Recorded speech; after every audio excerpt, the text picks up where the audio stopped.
ವೀಕ್ಷಕರೇ, hair colour ಮಾಡಿಸಿದಾಗ ನಮ್ಮ ಕೂದಲು ತುಂಬಾನೇ ಡ್ರೈ ಆಗುತ್ತೆ. ಅದಷ್ಟೇ ಅಲ್ಲದೆ ತುಂಬ ನಾಟ್ಸ್ ಆಗುತ್ತೆ. ನಾವು ಹೊರಗೆ ಹೋಗ್ತಿರ್ಬೇಕಾದಾಗ ಎಷ್ಟು ಕಷ್ಟಪಡ್ತೀವಲ್ವಾ ಬಾಚ್ಕೊಳ್ಳೋದಕ್ಕೆ. ಸೊ ಇವತ್ತು ನಾನು ಮನೇಲೇನೆ ಹೇಗೆ ನ್ಯಾಚುರಲ್ ಆಗಿ ಹೇರ್ ಸ್ಪ್ರೇ ಮಾಡ್ಕೊಬೋದು ಅನ್ನೋದನ್ನ ತೋರಿಸ್ಕೊಡ್ತೀನಿ. ನೀವು ನೋಡ್ತಾ ಇದ್ದೀರಾ ವಿಜಯ ಕರ್ನಾಟಕ, ನಾನು ನಿಮ್ಮ ಸಾರಿಕಾ. ಬನ್ನಿ ವೀಕ್ಷಕರೇ, ಈ ಹೋಮ್ ಮೇಡ್ ಹೇರ್ ಸ್ಪ್ರೇನ ಹೇಗೆ ಮಾಡೋದು ಅಂತ ನೋಡೋಣ. ವೀಕ್ಷಕರೇ, ನಮ್ಮ ಹೇರ್ ಸ್ಪ್ರೇ ಮಾಡ್ಕೊಳ್ಳೋದಕ್ಕೆ ನಾನು ಎಲ್ಲ ಇಂಗ್ರೀಡಿಯೆಂಟು ಇಟ್ಕೊಂಡಿದ್ದೀನಿ. ಬನ್ನಿ ಒಂದೊಂದಾಗಿ ಏನೇನು ಅಂತ ನೋಡೋಣ. ನಮಗೆ ಗುಲಾಬಿ ನೀರು ಬೇಕಾಗತ್ತೆ 4 ಸ್ಪೂನಷ್ಟು. ಆಮೇಲೆ ಆಲೋವೆರಾ ಜೆಲ್ ಬೇಕಾಗತ್ತೆ 1.5 ಸ್ಪೂನು ಇಲ್ಲಾಂದರೆ 2 ಸ್ಪೂನಷ್ಟು.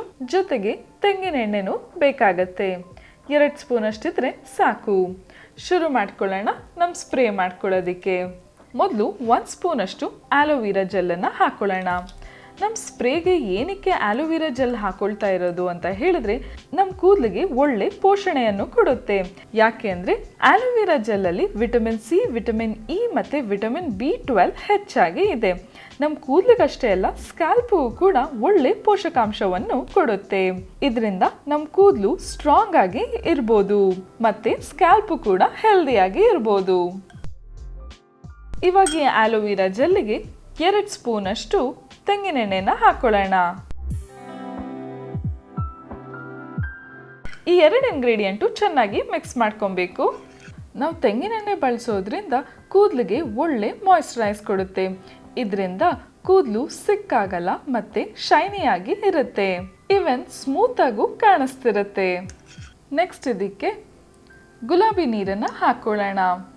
ಗುಲಾಬಿ ನೀರನ್ನು 4 ಸ್ಪೂನಷ್ಟು ಹಾಕೊಬೇಕು ವೀಕ್ಷಕರೇ.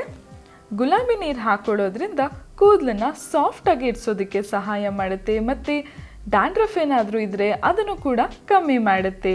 ಒಟ್ಟಾಗಿ ಸಿಕ್ಕಿಲ್ಲದೆ ಶೈನಿ ಆಗಿರೋ ಕೂದಲನ್ನು ನಾವು ಪಡ್ಕೊಬೋದು. ಈ 3 ಇಂಗ್ರೀಡಿಯೆಂಟು ಚೆನ್ನಾಗಿ ಮಿಕ್ಸ್ ಆದಮೇಲೆ ನಮ್ಮ ಹೇರ್ ಸ್ಪ್ರೇ ರೆಡಿ ಆಯಿತು. ನೋಡಿ, ನಮ್ಮ ಕನ್ಸಿಸ್ಟೆನ್ಸಿ ಈ ರೀತಿ ಇರಬೇಕು. ಇವಾಗ ಇದನ್ನು ಸ್ಪ್ರೇ ಬಾಟಲ್ ಒಳಗಡೆ ಹಾಕೊಳ್ಳೋಣ.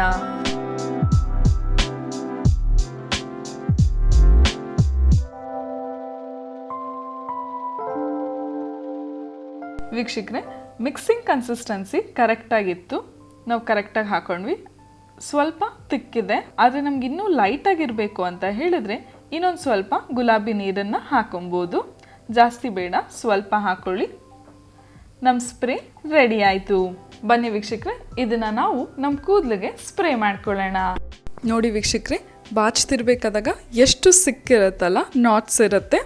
ಸೊ ಇವಾಗ ಸ್ಪ್ರೇ ಹಾಕ್ಕೊಂಡಾಗ ನಾಟ್ಸು ಈಸಿಯಾಗಿ ತೆಗಿಬೋದು. ಅದಷ್ಟೇ ಅಲ್ಲದೆ ಶೈನಿಂಗ್ ಆಗು ಕಾಣಿಸ್ತಿದೆ, ಸ್ಮೂತ್ ಆಗು ಕಾಣಿಸ್ತಿದೆ, ಮುಂದೇನೂ ಸಿಕ್ಕಾಗಲ್ಲ.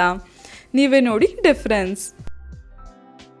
ಇವಾಗ ಈ ಕಡೆನೂ ಹಾಕೊಂಡ್ಬಿಡೋಣ. ಎಷ್ಟು ಸುಲಭವಾಗಿ ನಾವು ಮನೇಲೇ ಹೇರ್ ಸ್ಪ್ರೇ ಮಾಡ್ಕೊಂಡ್ವಿ ಅಲ್ಲ, ನೀವು ಕೂಡ ಟ್ರೈ ಮಾಡಿ ನೋಡಿ. ನೋಡಿದ್ರಲ್ಲ ವೀಕ್ಷಕರೇ, ಎಷ್ಟು ಸುಲಭವಾಗಿ ಮಾಡ್ಕೊಂಡ್ವಿ ಅಂತ. ನೀವು ಕೂಡ ಟ್ರೈ ಮಾಡಿ. ನಾವು ಹೊರಗೆ ಹೋಗ್ತಿರ್ಬೇಕಾದಾಗ ಈ ಹೇರ್ ಸ್ಪ್ರೇ ತುಂಬಾನೇ ಉಪಯೋಗ ಆಗುತ್ತೆ. ಕೆಮಿಕಲ್ಸ್ ಬಳಸಲ್ದೇ ಇರೋದ್ರಿಂದ ಕೂದಲಿಗೂ ಇದು ಒಳ್ಳೆಯದು. ಮುಂದಿನ ಸಂಚಿಕೆಯಲ್ಲಿ ಇನ್ನೊಂದು ಟಿಪ್ಸ್ ಬಗ್ಗೆ ತಿಳಿಸ್ಕೊಡ್ತೀನಿ. ಈ ವಿಡಿಯೋ ಇಷ್ಟ ಆದಲ್ಲಿ ಲೈಕ್ ಮಾಡಿ, ಕಮೆಂಟ್ ಮಾಡಿ, ಶೇರ್ ಮಾಡಿ. ಇನ್ನು ವಿಜಯ ಕರ್ನಾಟಕ ಚಾನಲ್ನ ಸಬ್ಸ್ಕ್ರೈಬ್ ಮಾಡಿಲ್ಲ ಅಂದರೆ ಸಬ್ಸ್ಕ್ರೈಬ್ ಮಾಡೋದಕ್ಕೆ ಮರಿಬೇಡಿ. Signing off Sarika. Bye, take care.